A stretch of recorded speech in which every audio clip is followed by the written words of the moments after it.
بحضرتك يا استاذ احمد. اهلا وسهلا.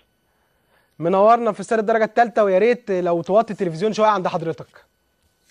اهلا يا استاذ محمد، ازيك يا استاذ طارق؟ اهلا بحضرتك. انت يعني لو توطي التلفزيون عند حضرتك شويه ممكن؟ لا، ما التلفزيون معاك انا. عماد حلمي اتباع من منوف للبلديه، واتعملت ورقه خارجيه بناء على كلام الحاج مصطفى السمولي ان لكم 15% بعد ما يتباع عماد لاي نادي ويتباع للشرطه. انت بعت جواب لاتحاد الكوره، واتحاد الكوره خد قرار ان انت ليك 15%، يعني حوالي 150,000 جنيه. المهندس اتفضل. محمد، انا سمعت كلام المهندس مصطفى السمولي طبعا بتاع بلديه المحله. الموضوع ما فيهوش الكلام ده ورق رسمي عليه شعار النادي او اللوجو بتاع نادي بلديه المحله، واحنا كنا متعاقدين في موسم 2007 2008 مع نادي بلديه المحله، وكان في الوقت ده المهندس محمود الشامي هو الرئيس الفعلي لنادي بلديه المحله. حاج احمد او استاذ احمد، دي ورقه خارجيه عليها لوجو نادي البلديه. ايوه طبعا، وختم نادي البلديه. تمام. الورقه دي انت سجلتها في شهر عقاري او في المنطقه او في اتحاد الكوره؟ مسجله طبعا في المنطقه بتاعتنا، منطقه المنوفيه اللي احنا تابعين لها. اذا مسجله في المنوفيه. ورحنا تقدمنا بشكوى يا استاذ محمد مع حضرتك. تقدمنا بشكوى لاتحاد الكوره، فقال لك ادفع الرسوم. دفعنا الرسوم 300 جنيه ومشينا في الشكوى. وطبعا خد قرار في الاول بحقيه نادي منوف ب 375,000 جنيه، ب 375,000 جنيه شملت الضرائب. ده القرار الاولاني. تمام.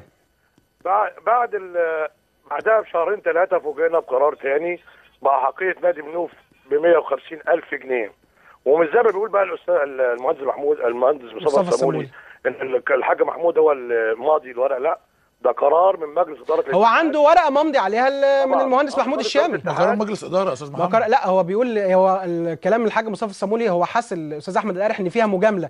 هو لا مجامله، لا هو ده وجهه النظر. يعني استاذ احمد دلوقتي وضح رؤيه انت خطيره اهم نقطه جدا عند حضرتك ان الورقه مسجله في منطقه المنوفيه يا استاذ محمد، وهو معاك كده. ده في نقطه خطيره جدا هو وضحها دلوقتي. في نقطه خطيره. حقيتي بمبلغ 150,000 جنيه. تمام. وعدم قيد اي لاعب في موسم 2009 2010 2011 نادي بلديه المحله الا بعد سداد مبلغ 150,000. الورقه دي متسجله في منطقه الغربيه اللي بيتبعها بلديه المحله. ايوه يا بيه، في جواب منهم راح في المنطقتين يا بيه. راح القرار ده راح صوره منه للمنوفيه وللغربيه. يا بيه انا عاوز اقول لك على حاجه. هي بس طبعا انت عارف موقفنا في الموقف الاخير في الاتحاد، فكله انت عارف بقى موضوع الجمعيه العموميه واللي حصل، فطبعا التعنت. وانت عارف يا محمد بيه، احنا معانا الاسبوع الجاي ان شاء الله الكابتن ايمن يونس عضو مجلس اداره اتحاد الكره، وهنتكلم معاه في النقطه دي. وبشكر حضرتك الاستاذ احمد القارح سكرتير عام نادي منوف، قال لنا ان الورقه مسجله في منطقه المنوفيه وفي الغربيه. ده هو فجر قضيه كمان اخطر. اتفضل. ان القرار الاولاني صدر لهم 375,000 بالضرايب. بالضرايب، ما هو قال لي بالضرايب. بعد كده بقى 165,000 صافي. يعني 210,000 ضرايب.